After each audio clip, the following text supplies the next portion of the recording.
Wenye sifa wako wengi, na mimi sio bora zaidi kuliko wengi, lakini kwa mapenzi na kudura za Mwenyezi Mungu imemwezesha kutukirimia nafasi ambazo leo tunazishika. Niendelee kumshukuru sana Mheshimiwa Rais kwa kuendelea kutuamini mimi pamoja na Profesa Kabudi ambaye amekuwa kiongozi wetu hapa, lakini pia naibu waziri wetu, kuendelea kushika hizi nafasi. Iweza katika nafasi ya naibu waziri niliyokuwa nayo ndani ya siku 52 au katika nafasi ambayo leo nimeipata na mzee wetu Profesa Kabudi akienda kwenye majukumu makubwa zaidi. Nina kila sababu pia ya kuwashukuru viongozi wa dini. Sisi wengine tunaishi kwa maombi, na hapa tulipo ni ushuhuda wa kazi ya msalaba. Ninawashukuru sana watumishi wa Mungu wa madhehebu yote mawili, wa Kristo na Waislamu, ambao hutuombea na kutunenea mema, na hatimaye maneno yao hufika kwenye kuta za mamlaka, nasi kuonekana tunaweza kutoa mchango kwa taifa letu. Naendelea pia kukushukuru sana Profesa Kabudi, waziri wetu, kwa uongozi wako. Nimepata nafasi ya kuwepo hapa kama nilivyosema, tena katika kipindi ambacho tunaanza bunge. Kwa hiyo kuna harakati za bunge, kuna semina za bunge, tukuja kwenye semina za viongozi, na pia kunipa nafasi ya kwenda Morocco kuisimamia timu yetu ya Taifa Star katika mashindano yanayoendelea ya mwaka 2025 ya AFCON. Nakushukuru sana Prof. Uliniamini na ukusita, na imani yako imekuwa kubwa, na leo tumepata nafasi tena ya kuendelea kuaminika kulitumikia taifa letu. Ningeweza kuwa na maneno mengi sana, lakini naomba niwashukuru sana wizara kupitia kwa katibu wetu mkuu, wewe pamoja na naibu katibu mkuu, pamoja na dada yangu Severa, mkuu wetu wa utawala. Kwa kweli mmenikaribisha vyema na mmeshiriki kunionyesha njia na kunipa nafasi ya kutoa hata mawazo ya namna gani tunaweza tukafanya wizara yetu ikawa bora zaidi. Unapokuwa mgeni, hata kama unaijua serikali kwa namna gani, kubali kujifunza kwa walio kutangulia. Nimefika hapa nikiwa mgeni, na wengine yawezekana niliotangulia, kwa sababu mimi nimeingia serikalini muda kidogo. Kwa ukisoma serial number inasoma kwa muda mrefu, lakini ukija mahala tulia kwanza, jifunze. Kwa nawashukuru sana katibu mkuu pamoja na naibu katibu mkuu na dada yangu Severa kwa kuendelea kunisaidia kuielewa wizara, kujua mipaka yetu, kujua majukumu yetu, lakini pia kwa fahamu watendaji wakiwepo wakurugenzi na wakuu wa taasisi zetu mbalimbali. Leo ninapoingia ofisini kama waziri, nitawaomba tuendelee kupeana ushirikiano huo, tuendelee kushirikiana. Hakuna anayejua kila kitu, ila unajua pale unapokuwa na watu wanaojua. Na nyinyi mlioaminiwa katika nafasi mbalimbali, wengine kwa taaluma zenu, kwa muda mlio save katika nafasi hizo, wengine mkapata nafasi ya kuwa promoted kuwa mpaka wakuu wa taasisi, wengine kuwa wakurugenzi, basi uzoefu wenu utumike kuwezesha jukumu langu liwe rahisi zaidi, ili niweze kuwa mtumishi mwema kwenu na kwa Watanzania ambao wanatuamini na wanatutarajia kutimiza ndoto ya Mheshimiwa Rais aliyetuteua leo. Niendelee kukuomba Profesa, kuondoka kwako kwenye wizara hii umebadilisha tu majukumu. Sasa wewe ni waziri mlezi wa Wizara ya Habari, Sanaa, Utamaduni. Utaendelea kutulea, na tulichofurahi zaidi umeenda Ikulu. Maana yake umeenda sehemu ambayo sisi mambo yetu yanapaswa kwenda. Kwa hiyo nakuomba ukawe balozi mwema wa Wizara ya Habari, Utamaduni, ukafuatilie yale mambo ambayo mlikaa mkakubaliana yafanyike, ili tunapoyaleta mambo yetu aidha kupitia kwa katibu mkuu kwenda kwa katibu mkuu kiongozi, au kupitia kwa waziri wetu mkuu Mheshimiwa Mwigulu Lameck Nchemba, basi wewe unagonga muhuri tu ya kwamba haya ndivyo tulitamani yawe. Na mimi nikuhakikishie Prof, nimekuambia tukiwa wawili, naomba nikwambie mbele ya Watanzania kupitia mkutano wetu wa makabidhiano, hakuna hata jambo moja ulilolihangaikia, uliloliwazia, likakaa kwenye maandishi, likapita na kwenye vikao, litakaloachwa. Kila ulichotamani kukiona kitakwenda kutokea, na sisi tutahakikisha kwamba tunasimamia. Mimi ni muumini wa kutokuamini aliyetoka ofisini, wewe ndio una akili kuliko yeye. Nimepata bahati ya kuwa chini ya mzee wangu Meki Sadiki nikiwa mkuu wa wilaya wa Kinondoni mwaka 2015, yeye akiwa mkuu wa mkoa wa Dar es Salaam. Aliponiachia ofisi, yale yote aliyoyaacha yalitimia, na hata leo huko aliko Mwanza anafurahi ya kwamba mdogo wake anaendelea vyema, kwa sababu ya kutambua ni nafasi ya kutoa mchango, na wakati ukinaofika atakuja mtu mwingine, lakini yale uliyotolea mchango ni muhimu yakaendelezwa. Nimepata nafasi ya kuwa mwenezi kwa dada yangu Sofia Mgema, na yeye ana furaha huko aliko ya kwamba yale aliyopanga kama mwenezi yaliendelea. Pana nafasi pia ya kuwa mkuu wa mkoa wa Arusha kwa kakaangu Mongera, yale yote aliyotamani yaliendelea kufanywa kazi, na kote huko nimeweka alama ya kutokubeza watangulizi wako, kulinda na kuendeleza kazi walizozifanya, ili kwa pamoja tuwe na historia njema kama taifa ya kuwa na mwendelezo wa watumishi wanaopita kwenye nafasi mbalimbali. Baada ya kusema hayo, Mheshimiwa Waziri, nije kwa watendaji. Tofauti ya Profesa Kabudi na mimi ni spidi. Hekima zake zilikuwa zinamfanya analitazama jambo na kulikolo miaka 70 nyuma. Wakati anatafuta memory, hivi mwaka 60 hivi ilikuwaje jambo hili? Hivi mwaka 70 ilikuwaje? Hivi mwaka 80 ilikuwaje? Mimi huo muda wa kutafuta rekodi sina.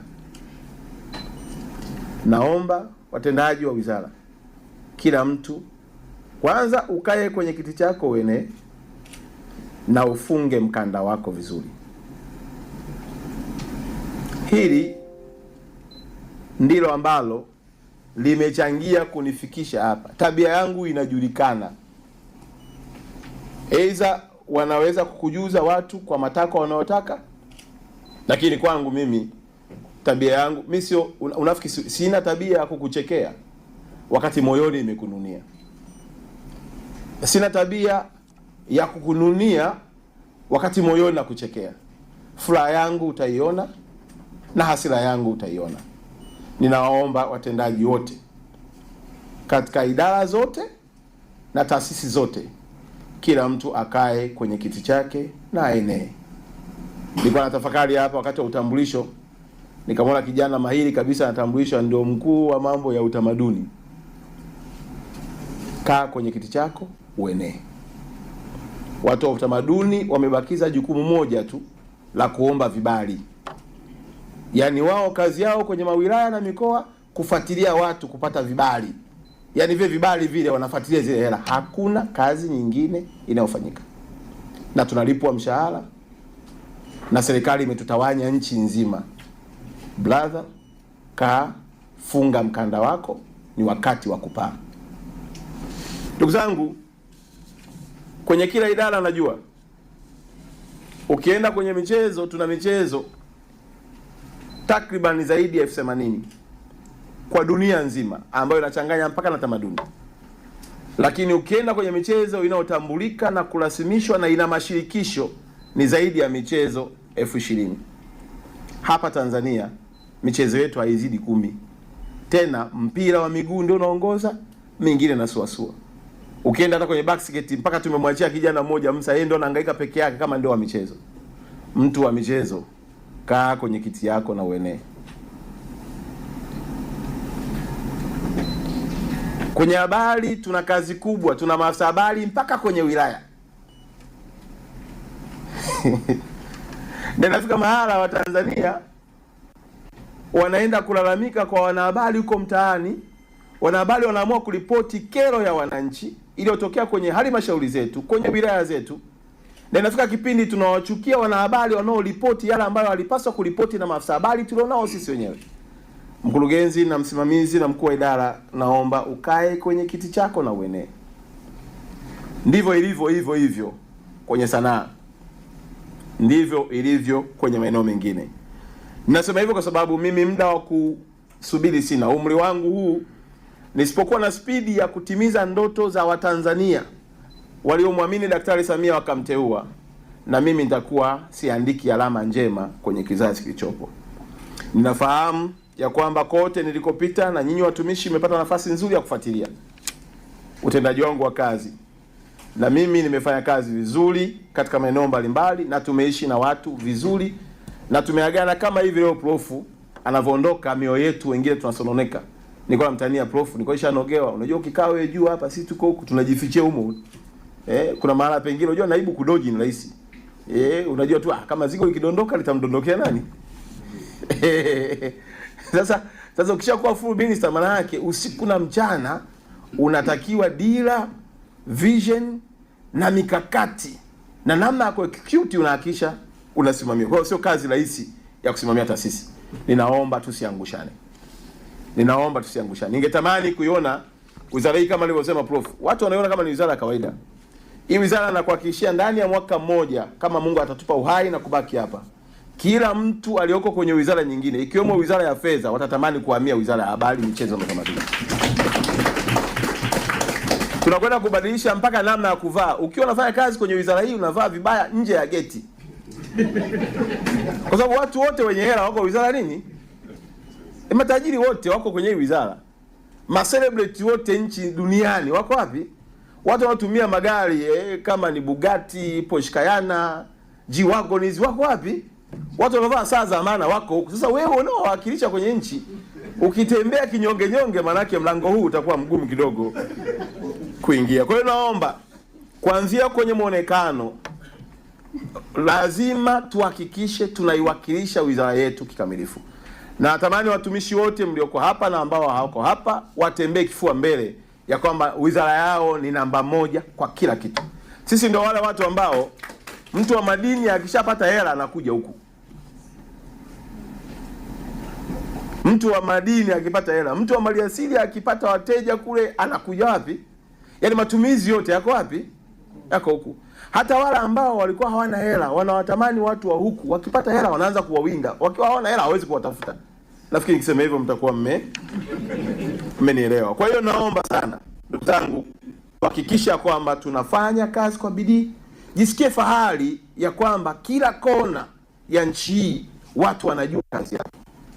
Unajua ukiwa mahala ni wewe mwenyewe uamue watu wakutambue au watu wasikutambue. Mimi tabia yangu Mheshimiwa Waziri, hata nilipokuwa pale mkoani Arusha, nitamfahamu mtu kama kuna kazi tunafanya naye. Habari ya dini yako, kabila, miwalata, kama kuna kazi tunafanya mara kwa mara itatufanya nini? Tufahamiane. Kwa hiyo ukiona nakuuliza kila mara, jua hauna jambo leo unafanya mimi fanya nini? Sasa hebu jitahidi uhakikisha kwamba hata maandiko yanasema jitahidi kujionyesha kama umepata kibali mbele za nani? Mbele za Bwana. Lakini sambamba na hilo, Mungu akituwezesha, Mheshimiwa Katibu Mkuu, vijana wengi wa taifa hili wamejiajiri kwenye habari, hasa online TV na wanaotumia mitandao ya kijamii. Tutaomba mamlaka, na Mheshimiwa Rais ni mtu anayependa sana vijana wa social media. Na mtakumbuka alivyoingia madarakani alihakikisha kwamba anawapa nafasi mjipatie ajira. Nitaenda kumlilia Daktari Samia atupatie fedha kiasi cha bilioni 1 mpaka bilioni 2. Tuwakopeshe vijana wa kwenye mitandao wawe na vifaa vyao wenyewe. Ili unaporekodi usirekodi kwa kisimu, urekodi kwa kamera ya maana, uwe na kompyuta yako vizuri, alafu tengeneza content ambazo dunia itaziona na kuiona Tanzania katika uzuri wake. Lakini sambamba na hilo, tutajadiliana pamoja na naibu waziri, tunatamani pia wizara yetu iwe na kitengo cha mawasiliano ya lugha mbalimbali za kimataifa. Kwa mfano, tumeona juzi Mheshimiwa Rais alipata ugeni wa waziri wa mambo ya nje ya China. Mimi na wenzangu tutatamani habari hiyo ionekane Al Jazeera. Habari hiyo CNN waione. Habari hiyo BBC wafanye nini? Waione. Sasa wanaifanyaje? Tutaweka ndani yetu kuwa na timu maalum. Kazi yake ni habari ikifanyika inachukuliwa inapelekwa kwenye vyombo vya kimataifa, ili sura yetu na muonekano wetu uendelee kuimarika kule. Leo tukikaa hapa tunajua kila kitu kilichofanyika Marekani. Kwa nini? Kwa sababu wamefanya vyombo vyote duniani vinachukua taarifa. Leo tukikaa hivi tunajua nini kimetokea Urusi, pamoja na kwamba hawaongei Kiingereza. Leo tukikaa hapa tunajua nini kimetokea China. Tunataka na sisi tukikaa hapa wajue Tanzania Daktari Samia nini anafanya kwa ajili ya wananchi wao. Lakini ndugu zanguni, tunajua ya kwamba tunaenda kwenye mwezi wa Ramadhani, na sisi mwezi wa Ramadhani kwa kweli ni mwezi mtukufu, ila umekuwa wa baraka kwa dhehebu zote, Wakristo na Waislamu. Kwa miaka mingi tumeona pale Dar es Salaam watu wakifanya Ramadhani Cup. Nishaongea na wale viongozi, Mheshimiwa Waziri, na kesho tutakuwa na kikao nao kuhakikisha kwamba tunaunganisha na wizara. Ramadhani Cup tunaipeleka kwenye mikoa 5, yawe ni mashindano yanayohamasisha na kuwafanya watu tukabaki pamoja. Unajua mwezi wa Ramadhani huwa ni mwezi ambao ni kama kwa lazima vile. Wakristo na Waislamu wote tunakaa pamoja. Na wengine tumelelewa kwenye familia za Kiislamu. Kwa hiyo tunafunga pamoja, kwa sababu usipofunga pia unajisikia vibaya ya kwenda kula daku au kula futari ya mtu, unakuwa kama kobe. Sasa sisi tungependa tutumie pia fursa hiyo michezo yetu iweze kutunganisha. Lakini pia tunatamani sana ya kwamba maandalizi yetu ya AFCON yaanze sasa. Mheshimiwa Waziri amesema tunayo tume kamati, lakini pia kwenye wizara tutakaa na sisi tuanzishe angalau Samia pre-AFCON. Tuanzishe mashindano ya pre-AFCON yatakayoendeshwa kwenye sekondari zetu zote. Na maelekezo ya Mheshimiwa Rais tushirikiane na TAMISEMI. Kwa tutapanga tuwe na mashindano ya AFCON pre-AFCON ambayo yataanza kutoa dira na mwelekeo, ili mwakani tutapokuja kupokea wageni, taifa zima lipo na timu yao, na timu yao ikienda kufanya vizuri, huku tukipalilia ndoto za vijana. Lakini tumefuatilia pia kugundua ya kwamba kwenye sekta ya walimu wetu wanaosomea walimu wakipangwa kwenye shule, hasa shule za msingi na sekondari, wengi wao hawapati nafasi ya kujifunza mambo ya michezo, na wanafika hatua wanakosa sifa za kufundisha michezo. Tungetamani pia, na hili Profesa Kabudi tutakuwa wote kabisa, tutaiandaa pepa tuipeleke cabinet, tuishawishi baraza la mawaziri lilizia kwamba sasa walimu wa shule za msingi na sekondari wanapokuwa kwenye vyuo vyao kule, wanaopenda mpira wanajifunza, wanatoka kama professional, ili wakienda kwenye mashule watutengenezee kizazi ambacho kimelelewa na mtu anayejua taaluma. Na ile certificate watakayoipata itawapa nafasi ya kuqualify kufanya daraja jingine la CAF, ili pia na shirikisho la mpira pamoja na CAF wawatambue kama wataalamu wa michezo katika namna ya kukuza michezo. Ndugu zanguni, nisingependa kuchukua muda mwingi. Kesho najua tuna kikao, na kikao chetu kitatupa nafasi nzuri zaidi ya kupitia, lakini tu Profesa, nikushukuru sana na nikupongeze sana. Na kwa kweli Profesa, kama kuna jambo umewachongea watumishi wa wizara hii ni hii dokumenti yako. Hii dokumenti umeacha mwiba. Ukisikia kilio kule, jua ni hii dokumenti. Naomba ni wataarifu watumishi, hakutakuwa na semina, hakutakuwa na washa, wala si semina elekezi, mpaka kila mtu haya mlioenda kujifunza Kibaha mkajifungia na Profesa yametimia. Na kama mlikubaliana miezi miwili, kesho ndio na sababu kwa nini unafaa kuendelea kuwepo hapo na miezi miwili imepita na hakuna ulichotimiza. Vinginevyo utaturudishia hela uliokula Kibaha, kwa sababu utakuwa ulienda semina bure na hakuna matokeo yake. Jamani, tunasikilizana vizuri? Sasa kama mzee anaondoka, mkimuona pale mumwage kwa heshima vizuri, kwa sababu najua chuma kinaingia. Naomba kurudia tena. Nimeangalia hapa. Profesa yako 40 ngapi? Yako mambo 49. Na mlienda nadhani mwaka jana. Na mkakubaliana miezi mingapi? 3. Kwa namna yoyote, kwa hesabu yoyote ile, miezi 3 ishapita. Yaani tujumlishe, tutoe, tuzidishe, miezi 3 ishafanya nini?